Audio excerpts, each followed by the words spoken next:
Okay, so I'm trying my third attempt here because I've just deleted the other things because they're too muddled up, but I'm going to muddle up again. Okay, so look, I usually say we're spiritual human beings. Same thing. Human beings are spiritual beings. They are the world around us, and they are the source of the world around us. Because the world is really all spiritual. But we have been seduced into a magic technological matrix. It is magic because the technology is very advanced and we have no knowledge of technology. We are human beings at the lowest possible spiritual, physical, emotional, mental level that we have ever been at, and we are unaware of the magical human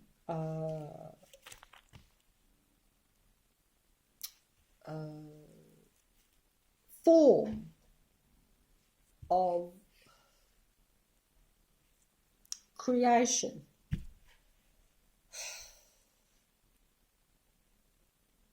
Didn't put that well.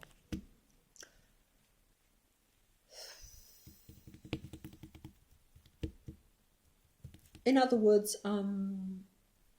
we as human beings are totally unaware of even remotely what we are.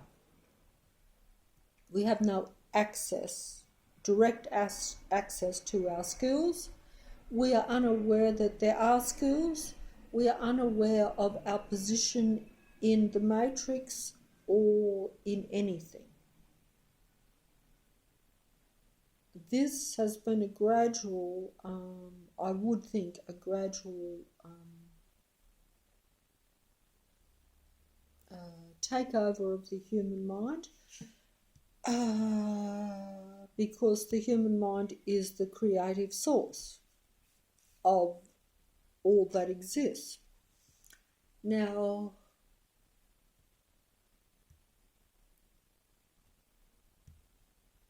that did probably not make a lot of sense.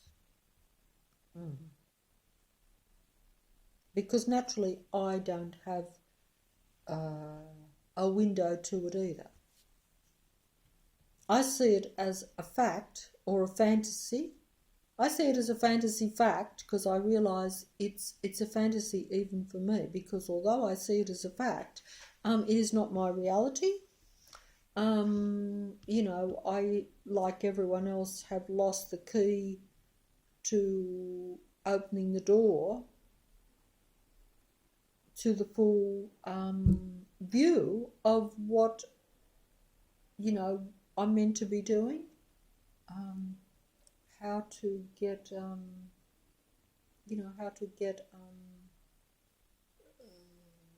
full access to the ability to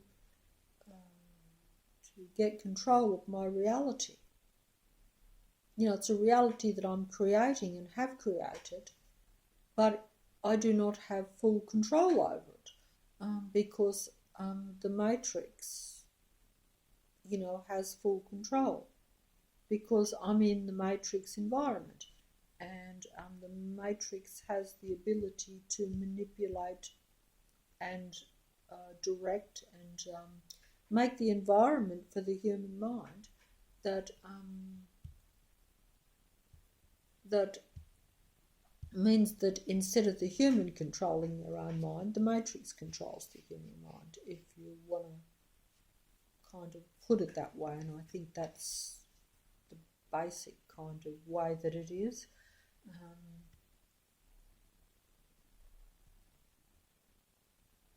And also, as I've said before, the thinking is, human thinking is no benefit to the individual human being, because the human thinking serves the matrix. And unless you are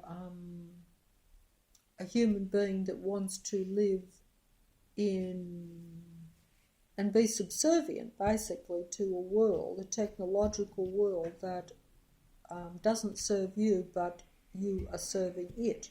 It's a strange situation, and most people do it, and some would probably even do it consciously. I would imagine the reason you do it consciously, if you do, is because you don't believe that you can get back your own magic. You believe in the magic of the matrix. You believe in the magic of the technology and the technological God entity and its minions, followers, demigods of this world. And and it's reasonable to think that way too, because there's no way that you're going to be able to get access to your latent abilities, which we all have, while you're in this particular environment. It's not conducive to it. It doesn't seek to develop those abilities, rather the reverse, because from the day you're born, the matrix wants you to serve the matrix, not to serve yourself and not to serve your own magic. It wants you to serve the magic of the matrix. It wants you to serve technology. Technology is the magic of the matrix. Technology is the magic of the God or gods of this world. Technology is not the magic of the human being. The magic of the human being is used by the technological gods to create in this technological matrix.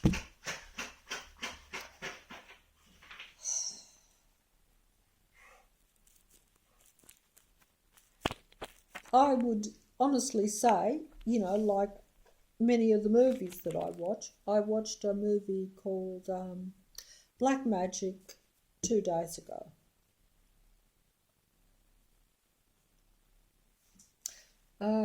Black magic is the technology of the matrix, if you want to look at it that way. That's just to be fancy, because it sounds good, doesn't it?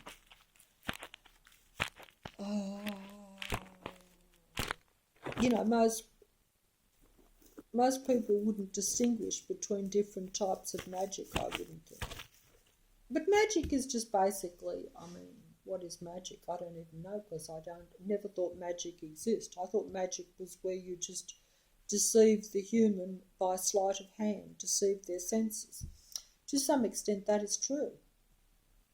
Even technology is very much about manipulating the senses,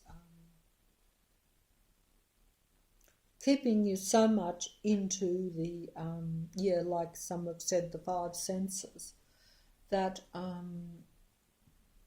you never actually develop, you don't have any, you don't really develop any abilities beyond that. And you don't use those abilities to, as part of the other abilities. I don't even know what I'm talking about here, because see, you're going into fairyland, because it's like saying this is the potential, but see, human beings don't really even see the black magic of the matrix. Human beings don't really see the full magic of the black magic technology, if you want to look at it that way. They don't see any of their own magic, none at all. They don't think they have it, and they don't get to utilise it anyway. And they don't also see the full technology magic of the matrix God. They only see a little. They're only allowed to use a little. But the black magic is there, and it is the Matrix. The Matrix is black magic. If I'm being fancy here, because otherwise you're not going to listen to the video if I don't say a few impressive words. But essentially, look, the black magic is the magic of the Archon mind, parasitic god entity, and its many, many, many minions in different forms. Even humans are among the minions.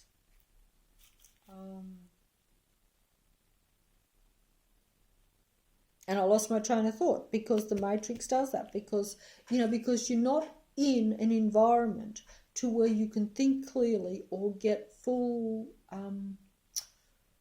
you don't even get a chance to really relax and have clear thinking in a Matrix. Much less access anything else or see anything else or even feel anything else. It's like the vibration and the frequency thing that are also the whole bottom line of a human being, in a way, that is just totally under the control of your environment or the Matrix world. It's the same thing. If you're living in any environment and it's negative or stressful, affecting your senses, which brings your vibration down, you're not going to be in any state to think in terms of yourself having any ability to override that.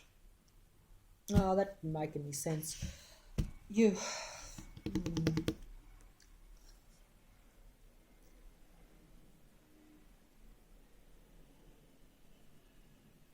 No, it's not making any sense what I'm saying here. Okay, so I'm going to go off onto track. I'm going to go on to a movie. This is not a movie on my list. I can't remember the name of it, to tell you the truth. I saw it a few months ago. Very old movie. But it strangely enough was a movie about the Matrix. I'll try to tell you what it was about very quickly instead of wasting your time. I shall be able to find out when I get on the computer what the name and what it is. I should have seen it again too if I'm going to talk about it, but I didn't plan this. So, look, in this movie you have our little old ball Earth, or what we think is a ball Earth, but it don't matter because it's a little ball matrix, okay? If you want to look at it that way. You want to say it's something else, you can, but either way it's a ball matrix. Okay, we're going to say it's a ball matrix. It doesn't have to be a ball even, but we seem to like that. It seems to be and it could well be, okay?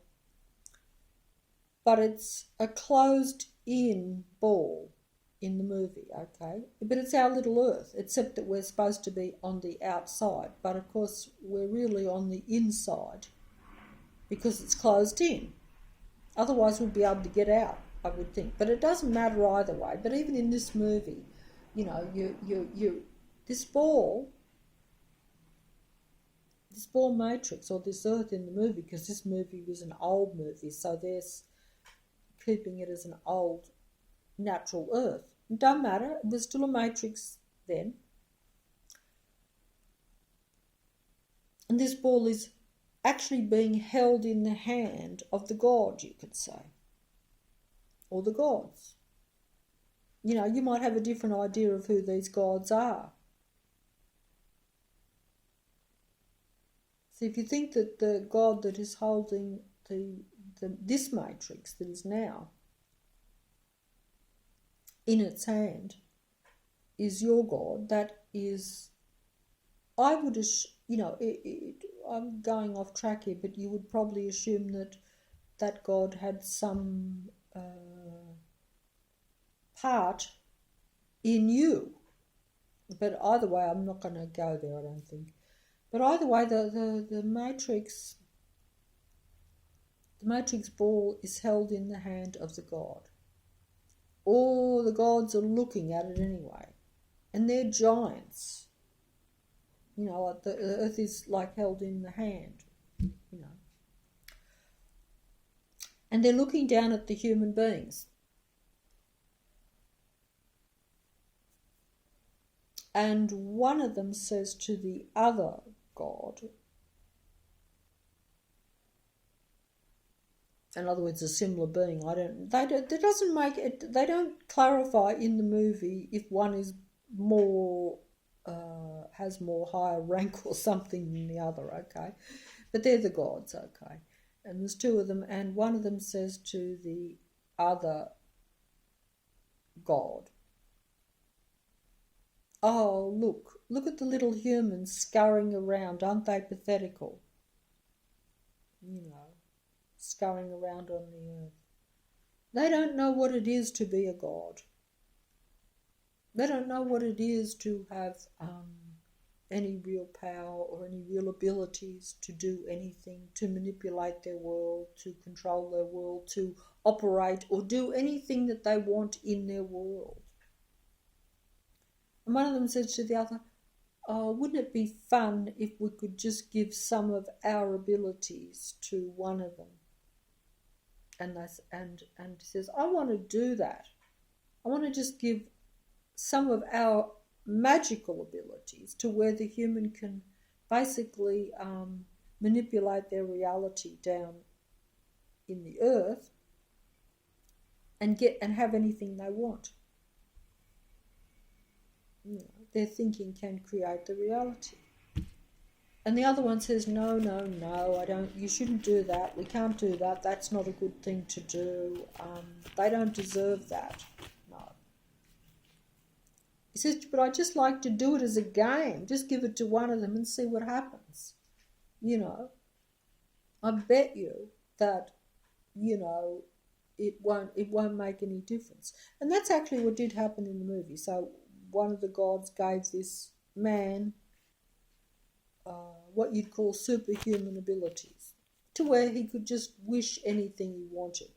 He could change the reality with his thinking. Only had to think it, and it would be instantly, almost. And, you know, and so this is what happened. He gave this ability to this man who didn't have much money and who was not anything special in this world. In fact, was having it pretty tough. And this man was given the abilities that he could do all sorts of things. Anyway, anything he wanted. At first, when he was given this ability, of course, it took him a while to realise that he had this ability. But when he did, like most people, you'd say, oh, well, look, I'm going to use it. And, you know, I'm going to use it. And he actually wasn't, he was going to use it for good, strangely enough. You know, and he did try to use it for good. But to cut a long story short, and I haven't put this well at all, every time he tried to do good, no good turn goes unpunished in a matrix. I think I said that in the previous video, and I will explain why if I can get off this movie in a second. But every time he did something, it seemed to create more problems. Because you see, that's right, he was in a matrix really, even then. Not as diabolical as what it is now, in the sense that it wasn't as technical, and maybe things might have been a little bit more on even keel back then. I would think so, but that's only my view of the way I look at things. But not really relevant in the sense that, you see, he wasn't connected. He was in an environment where even though he was aware of his potential, aware of his abilities, and could literally manipulate reality in front of him with his thinking, he still was ending up making more difficulties. The whole idea of the movie was that in the end he asked the gods to take all his abilities from him because he couldn't deal with it, because it wasn't serving him in the matrix, in the earth. He couldn't deal, he couldn't be a god and didn't want to be in the end, because in this reality, because it put him at odds with other human beings. It's almost like, let me go back to being a simple-minded, suppressed, limited human being. And that's what happened. And the gods laughed too. They said, hey, look, we told you, a human being cannot use their powers. They don't know how to, and it's too far from them now, or something. It was strange, that movie. It was strange. I didn't put it very well. But he didn't want the abilities. That sounds strange, because while we're in the Matrix, most people are like, oh, I want more money, I want more this, I want this and that. Because if you could manipulate with the thinking and change everything around, you would think you would. But either way, even he was like, oh, I can't deal with this. And actually, that's interesting too, because even I could very easily think like that. Like, I don't think like it now, because it's not a possibility one way or the other, because, if you're in a negative matrix that turns on you to some extent, openly, because you see, he was really in a matrix, but it left him alone pretty much. It was like, you're a simple nothing nobody. You don't affect anything. We'll leave you alone. And he begged to go back to just being left alone and be a simple nothing nobody, and even not have that much in life at a physical level, even, because it just was too much. It was too much strain on too much responsibility, too much strain on his psyche, because he'd not been used to it, you see. He didn't know how to accept such power. He didn't know how to use it properly. He realised that, try as he may, he couldn't even use his abilities really for good, because he was dealing with so much confusion. Because, the Matrix and even the Earth in that movie, just too complicated, too confused.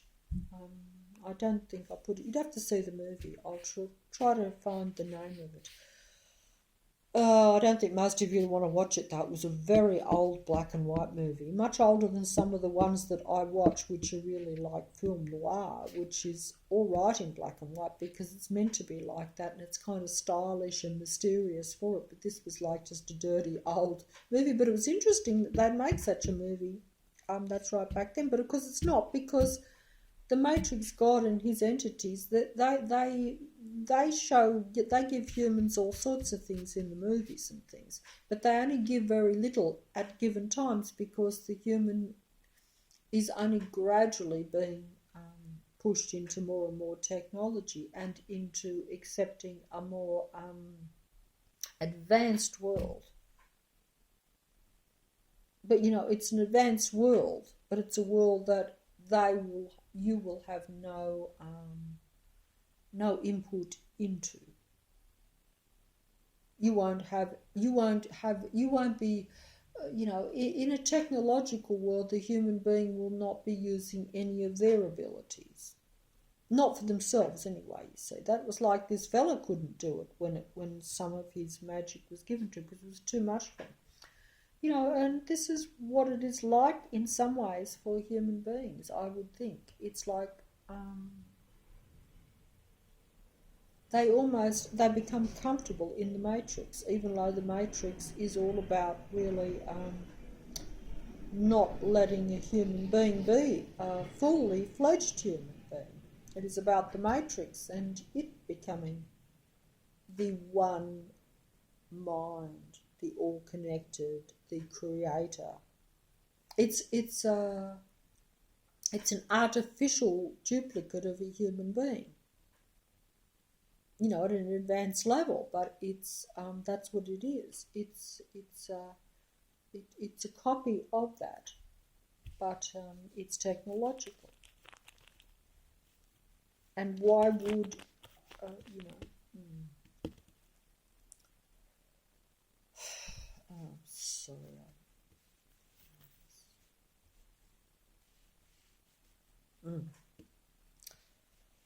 So that's the thing. Anyway, I'm going to use an example of something. My thoughts are all over the place. Very sorry about that. I was going to use an example in the last video of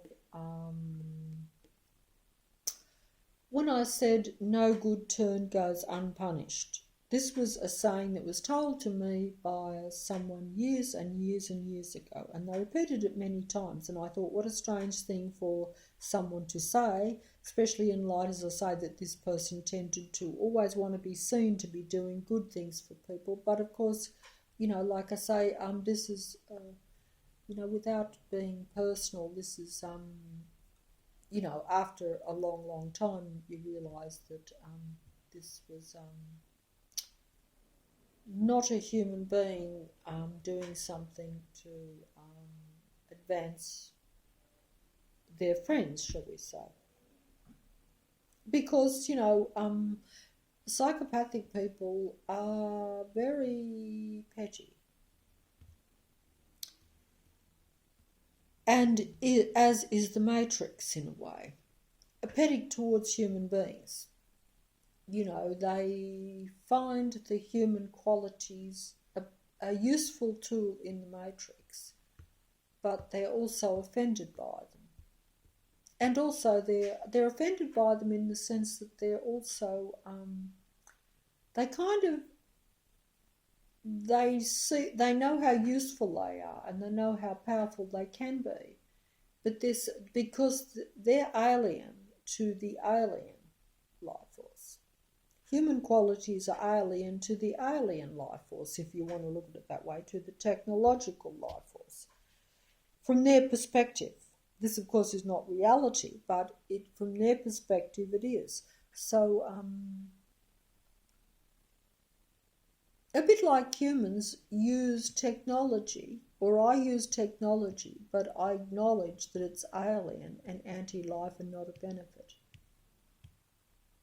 You know, I use it out of necessity because of the world I'm in, but I acknowledge that it's not of me and that it is probably dangerous for me in some ways. In other words, it's not healthy for me.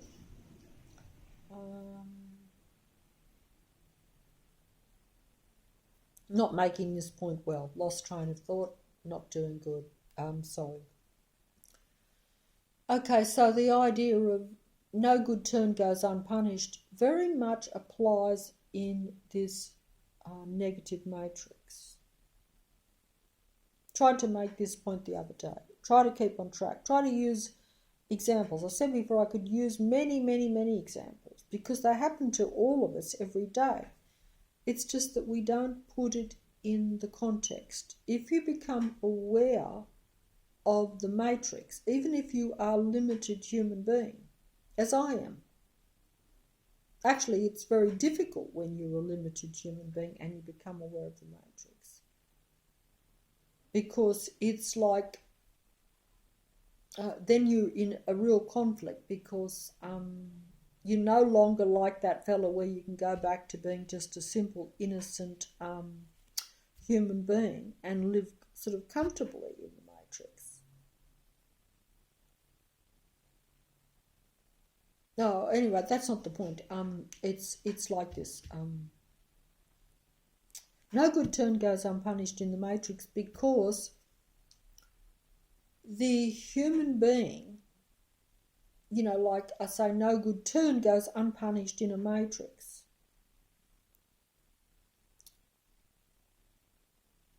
Example here is a physical example of something that happened a few years ago.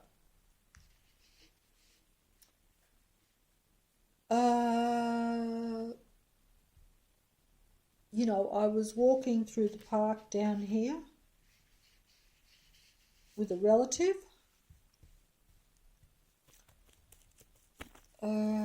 Yes, we were giving off a lot of negative vibes and a lot of animosity and a lot of to and fro negative frequency and vibration at the time. Not actually relevant, I don't think, but could be.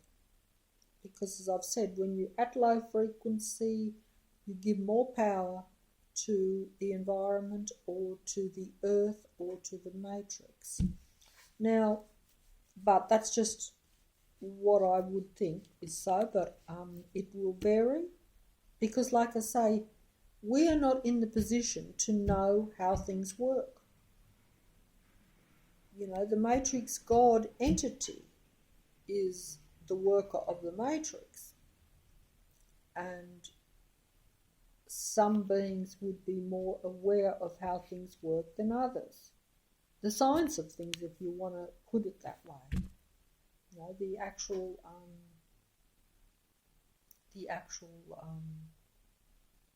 manipulation of reality.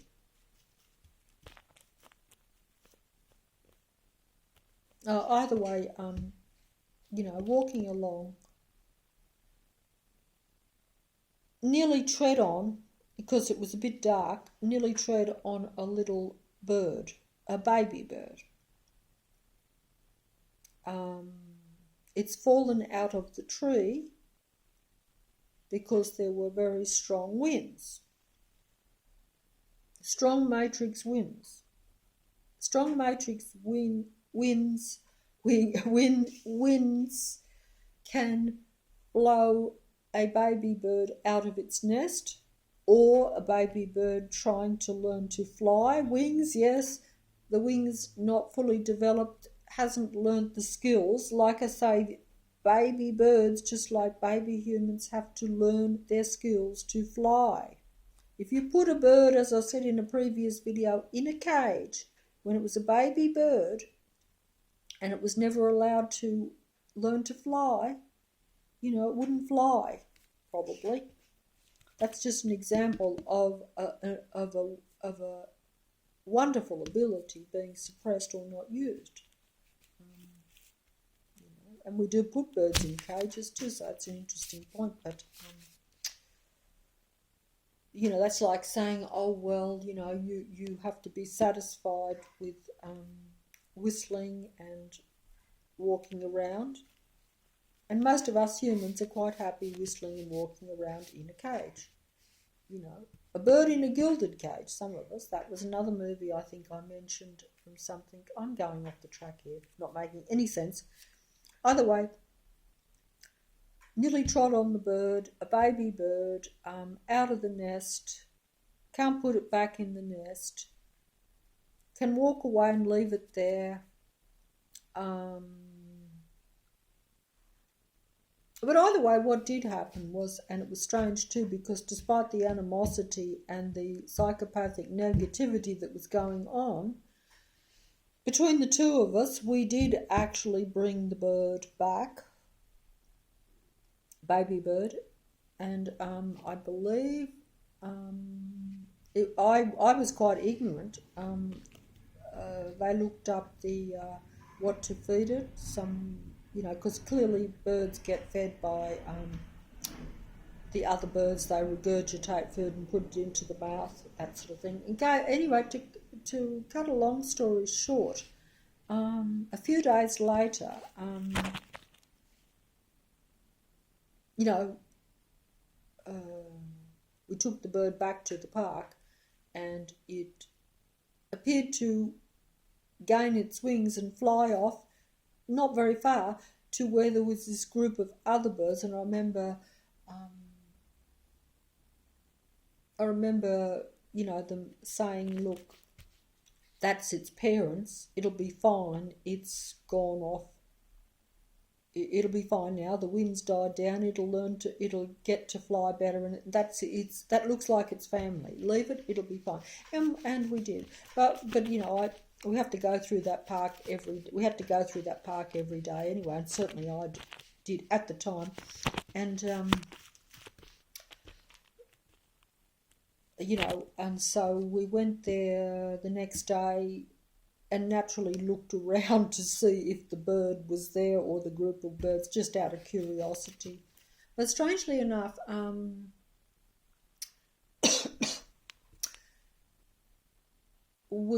there had been winds in that intervening period, but we walked past a few trees, and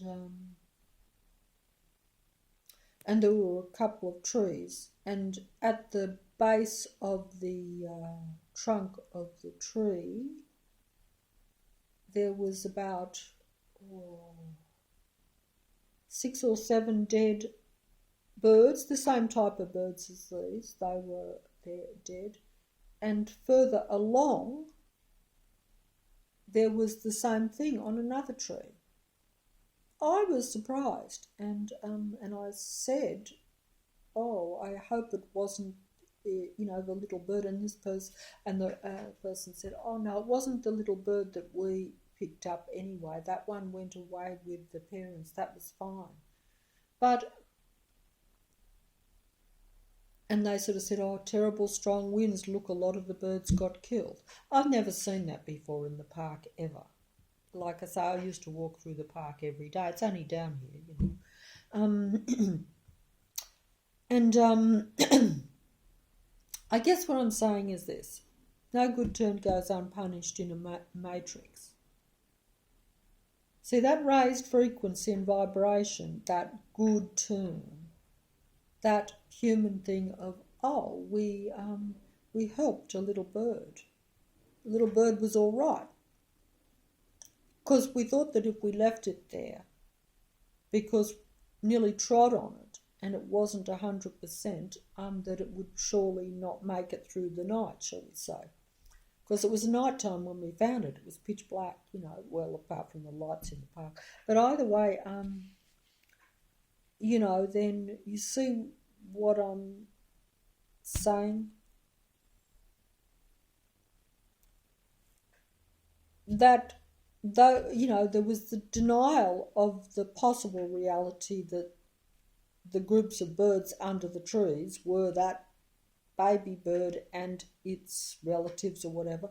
But even if that particular bird, the baby, had actually survived, etc., the trade-off in the matrix was many, many, many other birds all dead. But I got it at the time in a way. But, my relative did not get it.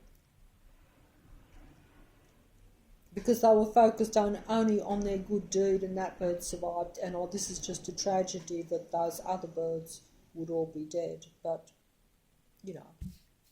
whereas like if you look at it from a realistic point of view of numbers, even if that bird had survived, the trade-off was, 10 or 15 others dead. The matrix doesn't like too much positive vibration.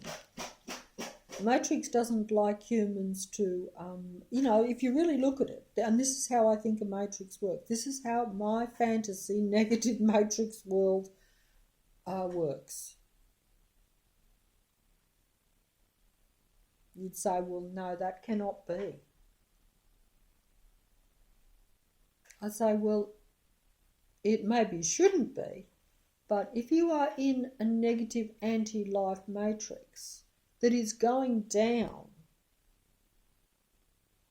and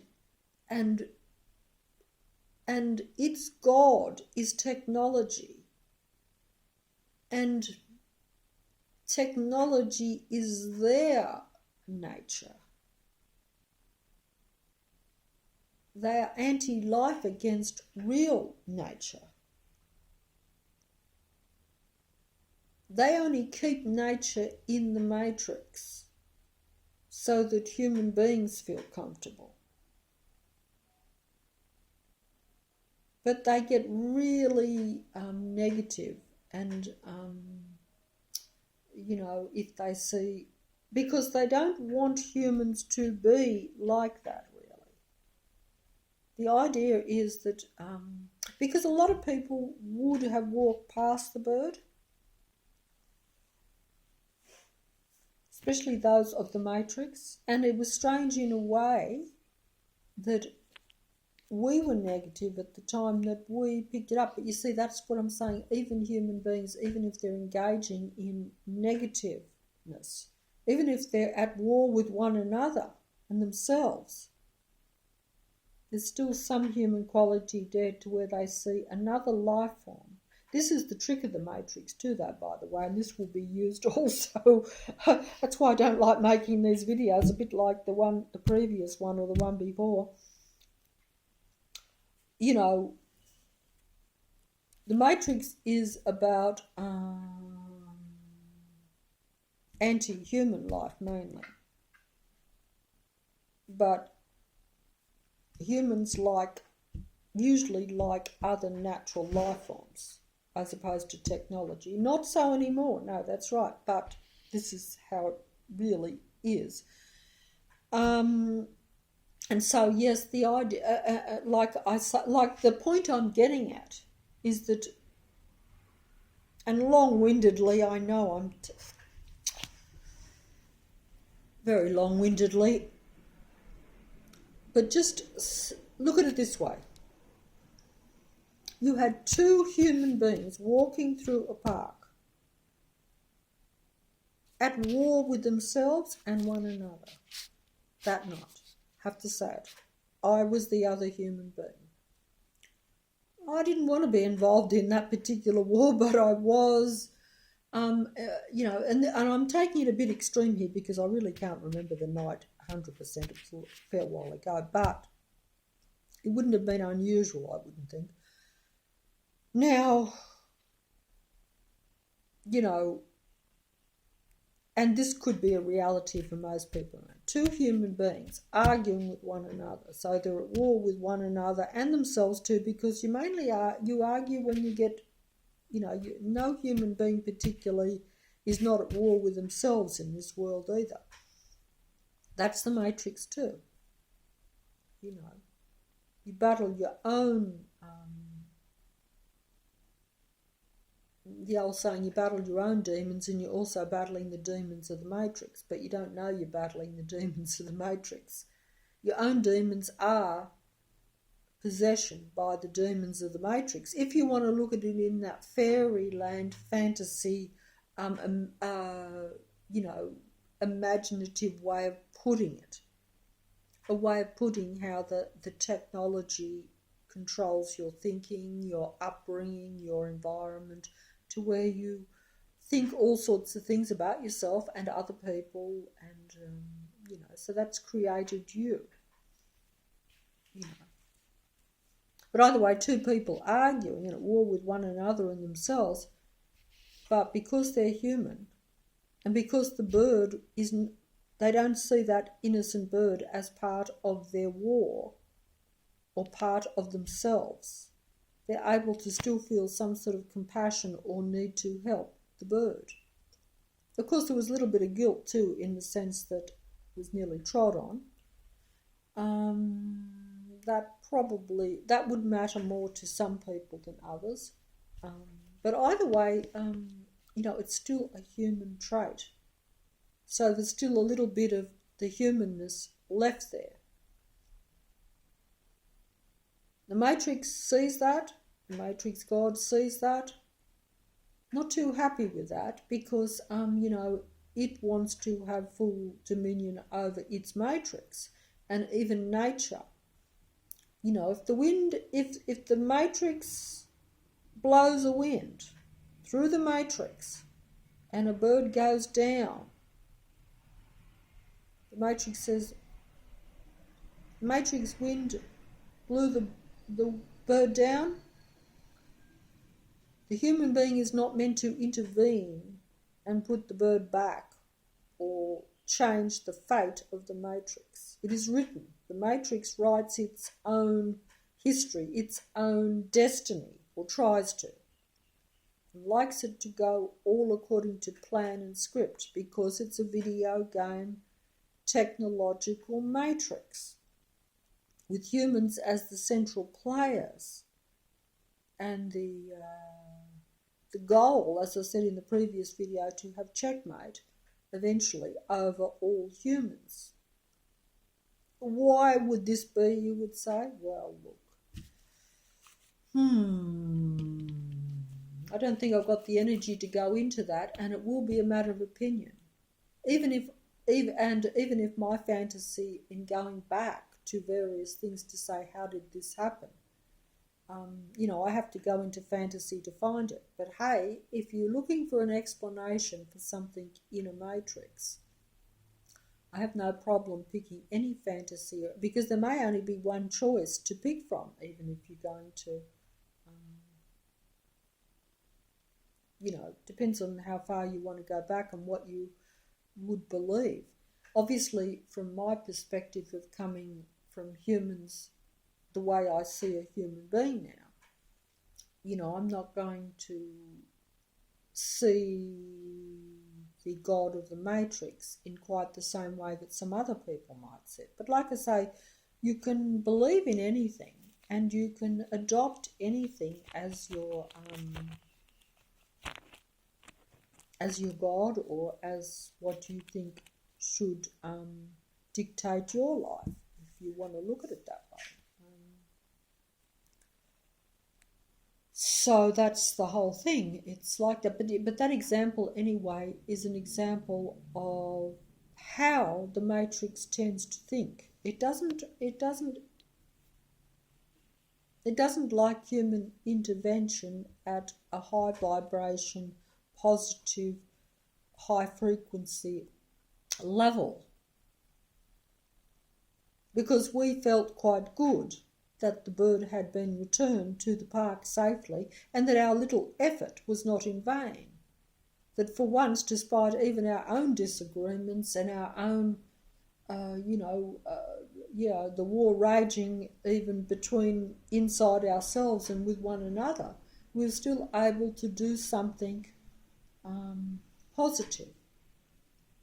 This is a negative matrix that works against humans' positivity. As I've said, if you want to look at it that way, that's how the chess game is. It's a chess game, if you want to look at it. Yeah, okay, chess game of two players or two teams in a way, because you're talking about more than one human being playing against one matrix god. But it's essentially positive versus negative from a human standpoint. If you're a human being, then you are the positive force, because your force is for natural human beings, and then the negative force will be the technology. The negative force is designed to come against the positive force, and the idea is for the positive force to repel the negative force. But the negative force is a game player, it's a game of chess, so it's not openly played that way, because most human beings don't like negative things. So this is a masterful game played by the negative God entity, negative technical being. Only negative if you are a natural human being that thinks that the technology is anti-life, and you don't want to stay trapped in a negative technological matrix Earth. Putting it bluntly, or basically in this fantasy way of looking at it. So it's like, Alice in Wonderland, or Alice Through the Looking Glass. Jumping through the looking glass is like jumping through the glass of the, I'm just using that as a figurative, literal way of trying to explain the matrix. The glass is the surrounding barrier of the matrix. and you're inside the matrix, Earth, and and it's a technological region that that means that you're limited. So you've chosen to be a bird in a gilded cage, or maybe a rusty old rotten cage if you're unlucky, like some of us. Some might be in the palaces and in the gilded cage, like that movie that I mentioned a long time ago, which I'm not quite sure what I even said about it now, but I think the idea was that some people can't be a bird even in a gilded cage. That was the whole bottom line of that. That's because the human being in that movie wanted to be a free human being. Didn't like all the technological or the rules or the regulations or the formalities and all the things that are part of a matrix. That's right, really, if you look at it.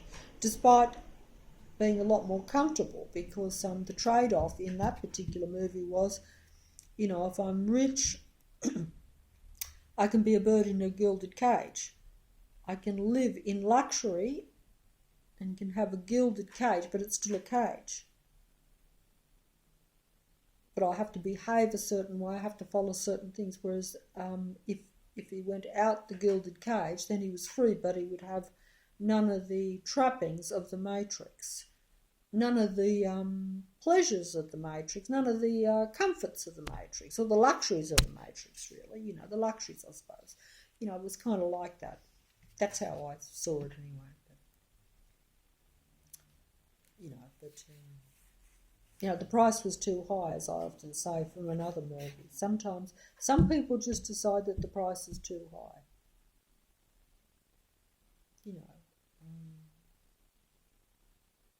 The price is really too high, but we don't even know we're paying the price, because most of us don't realise we're a bird in a cage, or a bird, even if you're a bird in a gilded cage, but it doesn't matter whether you're in the rusty old dirty cage or the gilded gold cage. You still, if you're not aware that you're limited, and that the cage really, even if it's a gilded cage, you should be able to have that naturally yourself, because if you're the source of the matrix, or the source even in this reality, you should be able to, but see, we can't comprehend that. And also, it's not possible in this reality now, because,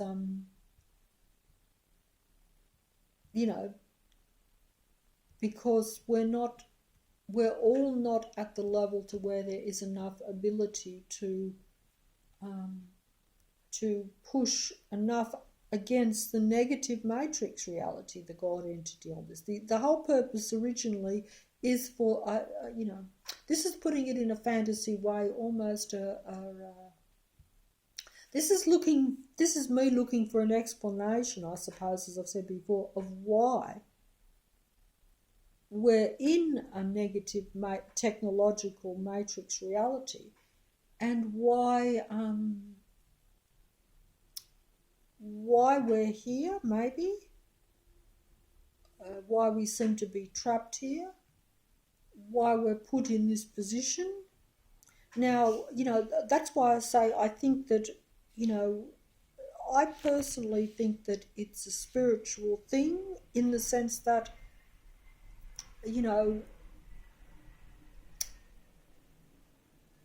because the human being is meant to push up against the negative God, push up against the negative technical reality. They're meant to know that some things are not suitable for them, I think. But instead we say, yes, this is suitable. So then we've let the matrix take a step, pushing us back. I don't know if I put that very well. So it's kind of like that choice. I suppose there is a choice there. may not seem like there's a choice, but it sort of gradually happened that way to where I think the little decisions that we make, as I've said, like even in our own personal lives, and I've mentioned this before, gradually leads to where the matrix and the negative entity and the negative force can push you right, out of the right into the matrix, not out of the matrix, unfortunately, but further into it, to where it then has full dominance. It's a good example of it, and I'm going to use, maybe I won't. Matrix has me, I think.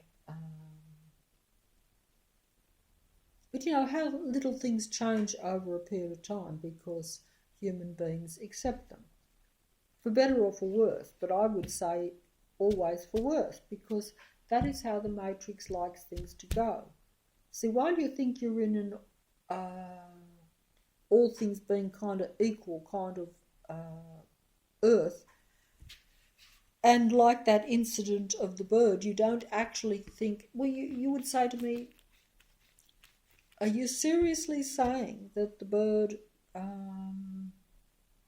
that there was a matrix exchange going on there with the bird thing? That your action, because it was a positive action and a vibration riser, that there was a negative counter reaction to that. Well, that would appear to be what I saw. If you want to say it's random and that it was just bad luck, that's another thing. But I said before, because I don't hold to the random reality world in any way. Therefore, yes, there was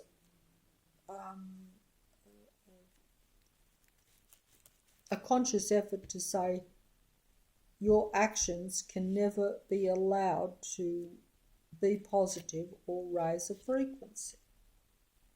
This, I think, is the true reality. And this can only happen too if the matrix can do this, and this can only happen as humans are,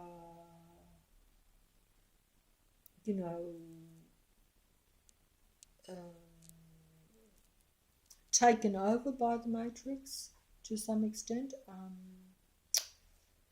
to where, I don't really know what happened with the birds. I only saw the end result. Okay? To me, at my limited little pathetical human level, even the little bit of logic which we seem to throw away, like sure, if I had come through that park and seen one bird, say, dead under the tree, that would have upset me a wee bit, because, you went to the effort with the other. But I would have said, hey,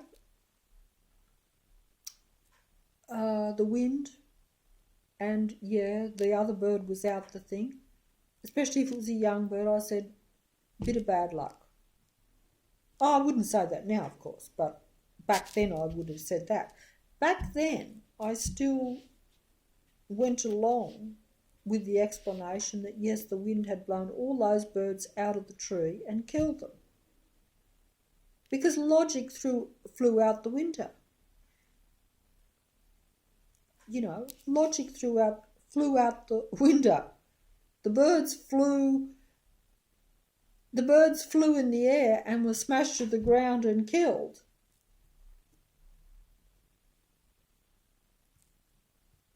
Because they weren't all baby birds. Now, maybe they were, but even if it was all baby birds, would you get that many baby birds all in those all grouped together? All I'm saying is that logic flies out the window because you don't have another explanation. So you have to say you have to look for a logical explanation. But nothing is logical. I used to say we do not live in a logical world. Once you get that and realise that, then you say, look, forget logic. But even logic told me back then, this scenario does not look logical. I do not think that at a logical level, regardless of gale force winds, they were pretty solid, that so many birds would be dead all in the same. I still found it illogical because I'd never seen it before, and like I say, we've had winds before, but but I can understand how people would see that as logical. Especially if the winds are solid, I can understand that. But also it's because that's the only logical explanation they can come to, because they don't go into the fantasy world like me. They don't go into the world of imagination. And they certainly don't say we don't live in a logical world, because nothing is as it seems, because it's a matrix. If they knew it was a matrix, or even accepted the possibility that there was other controlling forces, shall we say, then a lot of the things that they see as logic would become illogical. They would say, hey, yeah, that is not what it appears to be. But while you believe a certain scenario, which is like I say, if you believe that, you're told that. But even being told things, sometimes you will look at something and say, that does not look natural, that doesn't look logical, but you'll be looking for a logical explanation as to why it doesn't look natural or logical. You're never going to say, oh, this is how it works. The negative force is always up against the positive force. And you look at that scenario and say, there's an example of two low-level, pathetical human beings doing a small positive act for once, and it appeared to come back at them in a way. No good turn goes unpunished in a matrix. How could anyone in this world seriously say that, like this person said to me years and years ago? No good turn goes unpunished. Why would that be? That only would be that person didn't know how much reality they were saying. Or did they? That was because in their mind they had a negative mindset, really, despite appearances. So some human beings do understand the mind of the matrix. They just don't know the matrix exists, or the matrix God and its mind. They don't know that they are a reflection of it, because they have been, we have been conditioned by the matrix to behave certain ways, and even to eventually think certain ways and to feel a certain way. See, we're still human because we still have the feelings and the emotions, but they're all negative because of the matrix environment. So we're not using them positive, because the human being is meant to, I would say, at a logical level. To me, this is logic.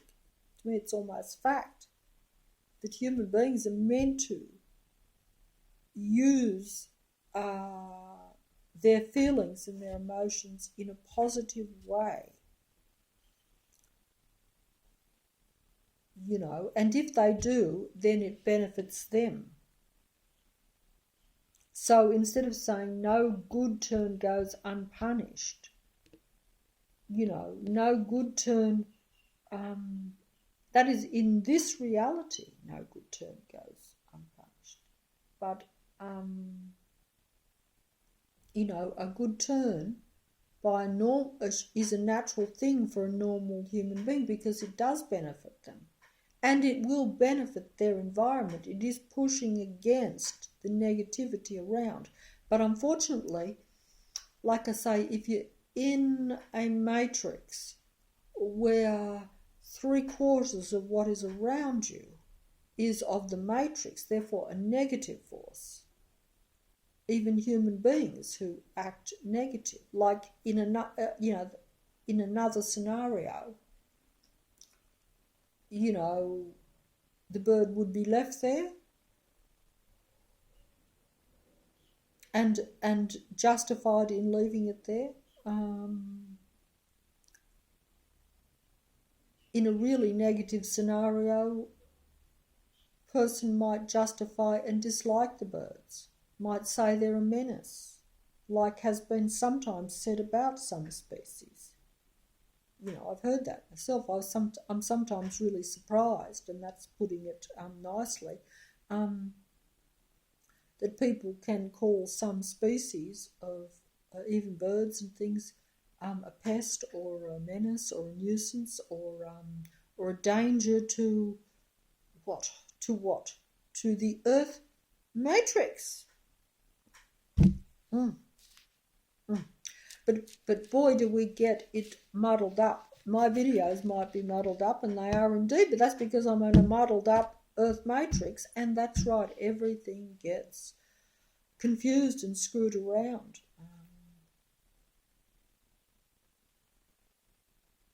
That's because the mind parasites of the matrix infiltrate the mind.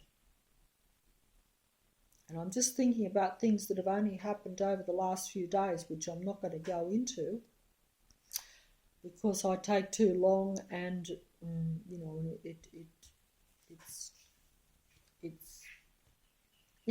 but just thinking about, I can't explain it now.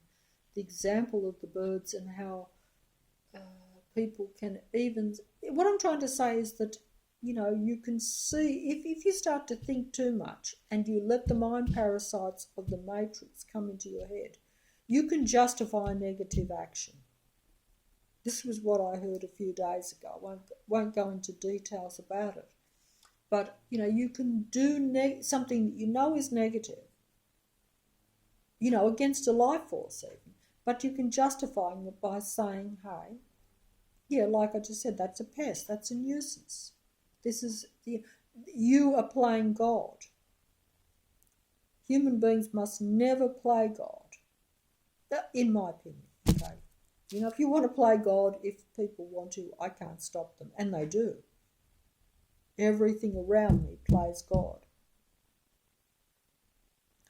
I say humans are the centre of things. The world revolves around them.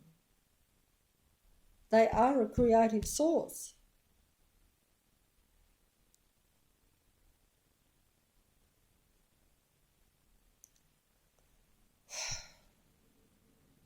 I can't quite explain this, but you have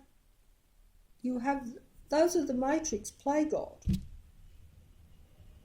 Play God is where you decide over other life forces. Personally, I don't think that regardless of what is going on in the matrix, or even if you still had a natural world, my own personal view, and I shouldn't even be putting my own personal view, is that nobody should be playing God. You say, well, didn't you play God when you decided to pick up the bird? It was blown out of the wind out of the tree by the wind. Nature had decided that. At the time, I thought nature had decided, of course. But I intervened. I was playing God. Well, this is the matrix. This is the confusion of the matrix. This is how the matrix gets you. As a human being, a real human being, I would say, at any potential, does know the difference. You can let the matrix God entities, the demigods, you can let other human beings, apparently other human beings, tell you that you should do this or that. A negative thing will produce a good thing. You must intervene. Look, there is no answer to that. I can't seriously sit here and pretend that I'm the same as them by saying, oh yes, no, look, I'm right. You know, I say you should intervene here, but not there. Look, I think that all I can really say is, and hey, even this is stretching it, because like I say, if you're not seeing things clearly, it's very hard for any of us to really see things clearly, to see the real proper picture, as they say. You know, the forest for the trees or whatever, or all this sort of stuff. Look, it is very difficult. I honestly say that sometimes, even knowing and seeing a bit of the picture, you're still in what they call a dilemma of not knowing really if you're making the correct decision. I think I've touched on that in my own daily life. You know, like, you could know something, but look, all I could really say is that, you know, you probably should know what is the right move or the right decision. And that is why the Matrix confounds everyone. Because it knows that under normal, halfway decent circumstances, most people will know, most humans will know, you know, what is the correct decision to make on little issues. But because you're in a matrix, yes, it will be like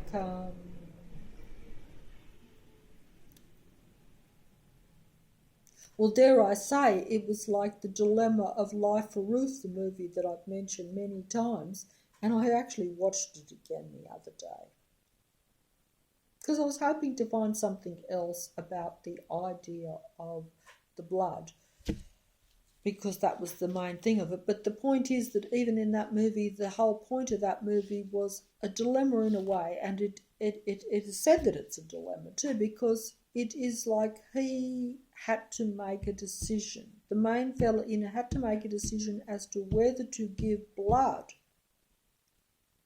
to his young daughter to save her life, her earthly life, because he was of the faith or the idea or the belief system, the type of religion that he followed, that if you took blood into your body, you know, from another life source, it would lead to death. Not death here and now, but you would not go on once you died, whereas he believed, as we've talked about, the idea that the human being is an eternal being. So therefore, if that was the reality, he was in the dilemma of having to sacrifice her earthly life so that she wouldn't lose her eternal life. So he was in that dilemma of having to make that decision, because he didn't obviously want her to lose her earthly life. He didn't want her to die. He didn't want her to no longer be in his world. But it was what you call, a dilemma, because that's sometimes what most humans are very much put in dilemmas in the Matrix. In other words, he was going to be perhaps sad,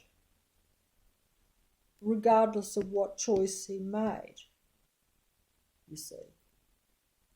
If he had given her the blood, he would have had her in his life, but he would have, because he believed so strongly in the reality of the eternal life, and that the blood take into the body would deny that, he would have had her there with him for years, but would have always felt that he made the wrong decision.